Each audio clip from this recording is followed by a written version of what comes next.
Bom dia, queridos. Paz seja convosco. Cleiton Melo aqui. Sou pastor da Igreja do Evangelho Quadrangular na cidade de Balsas, Maranhão. Nossa igreja fica localizada no centro da cidade, ao lado do supermercado Hiper Mateus. E nós estamos começando hoje a nossa campanha 40 Dias de Milagres. A Igreja do Evangelho Quadrangular, todos os anos, ela realiza essa campanha e o propósito dessa campanha é, de fato, levarmos você a ter uma experiência com a presença de Deus, com o poder de Deus e com a graça do nosso Deus. E não tenho dúvidas que durante estes dias de devocionais, Deus estará alcançando a sua vida, a sua casa, a sua família. E hoje, iniciando essa campanha de 40 Dias de Milagres, onde todos os dias, 6 da manhã, você estará recebendo um devocional através das suas redes sociais, das mídias da igreja, onde um pastor estará pregando a palavra de Deus e orando por sua vida e por sua família. Eu quero falar exatamente sobre essa palavra milagre. Eu quero falar sobre o assunto chave ou o tema central da campanha que nós realizamos todos os anos. Então, fique conosco nesse devocional e eu tenho certeza que Deus vai falar ao teu coração. E no finalzinho nós vamos estar orando e intercedendo a Deus pela sua vida, pela sua casa e pelas causas impossíveis que você já tentou de tudo e não conseguiu resultado. O nosso Deus, ele vai entrar em cena e vai agir com milagres em nome de Jesus.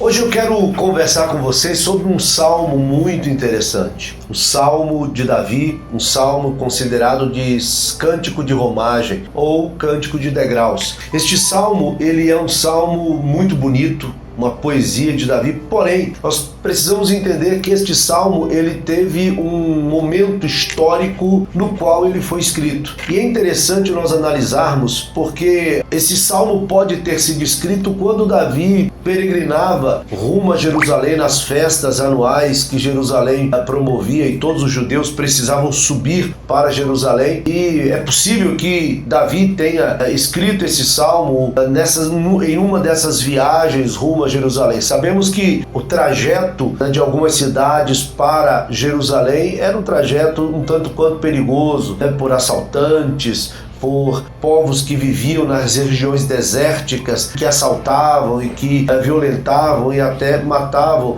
os viajantes que transitavam por ali. Mas também nós entendemos que esse salmo pode também ter sido escrito quando Davi estava sendo perseguido violentamente por Saul. Saul tinha um ódio muito grande, ele desenvolveu um ódio por Davi muito grande, um ódio gerado pela inveja e pelo medo de perder o reinado de Israel. E é possível que Davi, quando fugia de Saul e fugia dele de forma constante e intensa, porque Saul perseguia Davi intensamente, com muitos soldados, com vontade realmente de matá-lo e de eliminar essa concorrência do trono de Israel. E se nós entendermos que este salmo foi composto por Davi neste momento de crise, neste momento de medo, neste momento de fuga, aonde ele não tinha a mínima possibilidade de conseguir se manter vivo, somente um milagre de Deus podia guardar Davi dessa perseguição intencional, violenta e intensa de Saul. Somente um milagre de Deus. E é bem possível que, se assim for, Davi então experimentou durante muitos anos o milagre da proteção de Deus. E o salmo que eu estou falando é o Salmo 121. E no Salmo 121 está escrito exatamente assim,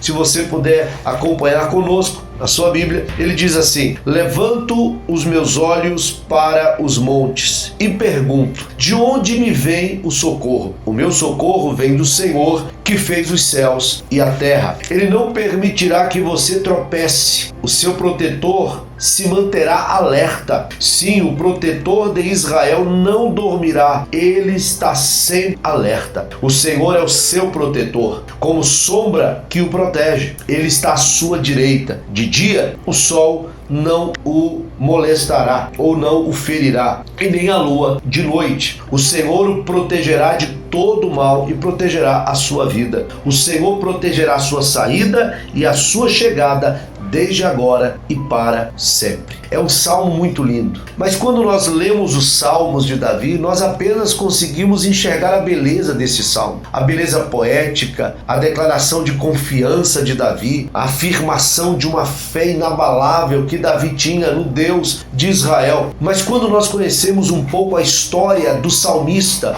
o homem por trás deste salmo, o homem que redigiu este salmo, o homem que foi inspirado naquele momento para escrever este salmo e torná-lo uma canção, um hino de confiança num Deus que guarda, num Deus que protege, num Deus que opera milagres. Há uma história, alguns dizem que é uma tradição, de que Davi estava fugindo de Saul e de repente Saul convoca os arqueiros de Benjamim para atacá-lo e cercam Davi, e Davi se vê então cercado pelos soldados de Saul, pelos arqueiros, quando de repente Davi então não tinha mais como fugir daquele momento e parecia então ter chegado o seu fim, quando de repente ele já não escuta mais os barulhos, ele já não escuta mais a zoada dos homens, dos soldados falando e se organizando, e ele olha para o alto e já não vê mais a ameaça, ele já não vê mais os inimigos o rodeando. Então é possível que ele possa ter naquele momento, e eu estou dizendo que é possível sim, que ele possa naquele momento ter dito: eu olhei para os montes e não consegui ver mais saída, mas quando eu olhei para os céus, o Senhor veio com socorro. Então ele entendeu que naquele momento o que fez os soldados de Saul e os arqueiros de Benjamim recuarem foi o Deus no qual ele acreditava. E talvez você que está me acompanhando neste devocional esteja enfrentando um momento da mesma forma como Davi, um momento que você não consegue mais ver saída. Quem sabe você já tentou de tudo, você já fez todas as coisas, tudo que te ensinaram, tudo que te falaram, você já fez e tudo continua do mesmo jeito e algumas vezes até piorando e se agravando ainda mais. Eu quero dizer para você que você precisa parar de olhar para os montes. Os montes aqui eu vou fazer uma interpretação bem particular para essa mensagem e para trazer a sua realidade de vida. Talvez sejam como a mulher do fluxo de sangue. Os montes sejam as palavras dos médicos que ela procurou e que sempre diziam para ela: o seu problema não tem cura, o seu problema não tem saída. Talvez os montes que você está vivendo sejam os mesmos que Josafá viveu quando este foi perseguido ou quando ele foi afrontado pelos exércitos de Moabe, de Amon e os do Monte Seir, os meunitas, que vieram contra Josafá e contra Jerusalém para exterminar da face da terra o povo de Israel. E Josafá então percebeu que não tinha saída para ele, mas ele fala uma coisa muito interessante, está registrado isso em 2 Crônicas capítulo 20. Josafá diz: os meus olhos estão postos em ti. Então quando nós olhamos para o Senhor, nós podemos ter a certeza de que o milagre vai acontecer. Nós podemos ter a certeza que o guarda que nos protege não dorme. O guarda que nos protege, ele não cochila. Ele diz que se torna a nossa sombra do nosso lado direito, quer dizer, ele está sempre do nosso lado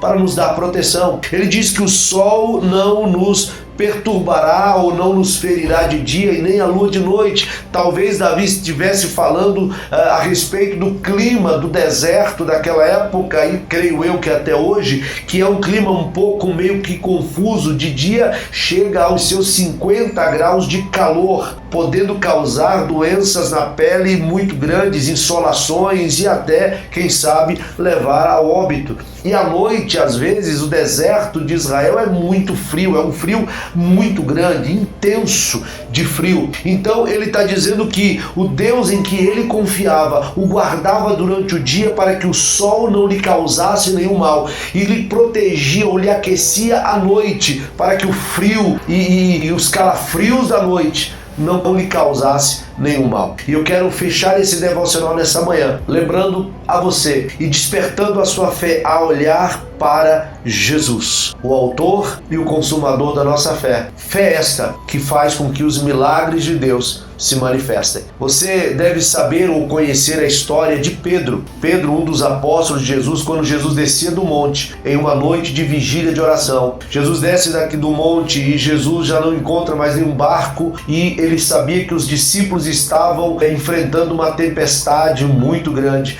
E Jesus sentiu que aquela tempestade iria levá-los a pique, iria levá-los ao naufrágio. E Jesus então começa a caminhar sobre as águas. E quando Jesus vai se aproximando do barco, naquele crepúsculo da manhã, ainda muito escuro, os discípulos olharam e viram aquele vulto se aproximando e gritaram: é um fantasma. E Jesus diz: não tenham medo, sou eu. Pedro então fala a seguinte palavra: se é o Senhor, manda eu ir contigo sobre as águas. E Jesus disse para Pedro: vem. E a Bíblia diz que Pedro então desce do barco e ele começa a andar sobre as águas. Só que chega a uma determinada distância, já longe do barco e ainda não próximo de Jesus, a Bíblia diz que Pedro ele resolve tirar os olhos de Jesus e passa a olhar para a tempestade, para o vento forte e para as ondas que o vento estava formando no grande lago de Genezaré, o mar da Galileia. Aquele momento foi crucial para que Pedro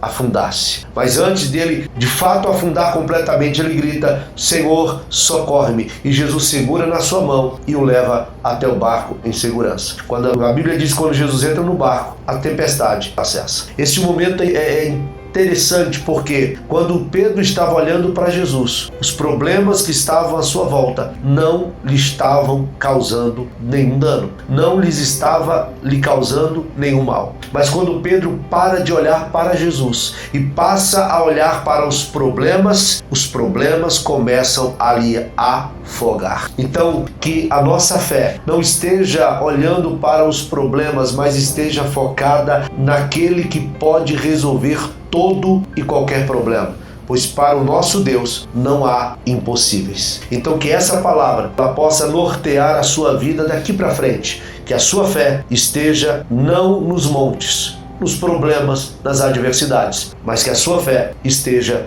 no Senhor que fez os céus e a terra. Ele vai te guardar, Ele vai te proteger e Ele vai mudar a sua história. Vamos orar? Nós vamos entrar em oração e esse Deus de milagres vai se manifestar na sua vida. Então vamos à oração, vamos orar. Senhor nosso Deus, Pai de nosso Senhor e Salvador Jesus Cristo. Nesta manhã, Senhor, oramos pela vida deste homem, desta mulher. Oramos por esta família, Senhor, que neste momento talvez esteja vivendo como Davi, estando sob pressão e os problemas se acumulando e ele já não consegue mais ver a luz no fim do túnel. Ou talvez como Josafá, enfrentando uma situação impossível de ser superada. Ou talvez como Pedro, que andava sobre as águas, mas de repente ele parou de olhar para Jesus e olhando para os problemas começou a sentir a fúria e o peso dos problemas. Mas nessa manhã, Senhor, eu oro agora para que o teu poder se manifeste na vida desta pessoa, na sua casa, na sua família, no seu casamento. Senhor, que sejam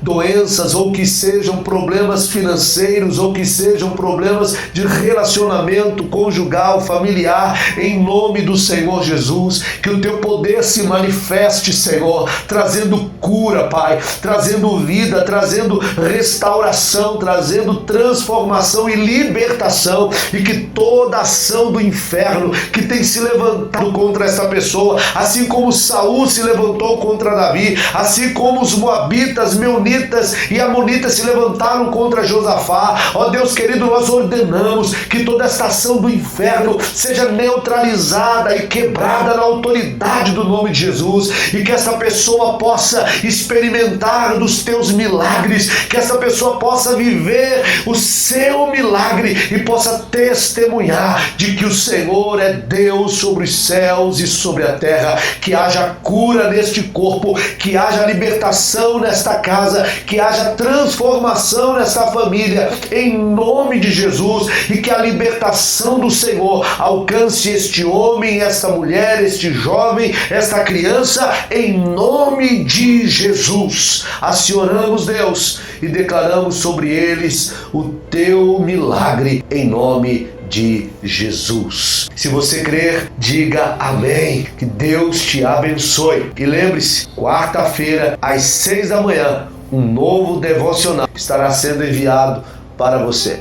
Que Deus te abençoe e te conceda um dia de graça e de bênçãos no nome de Jesus. Paz seja convosco.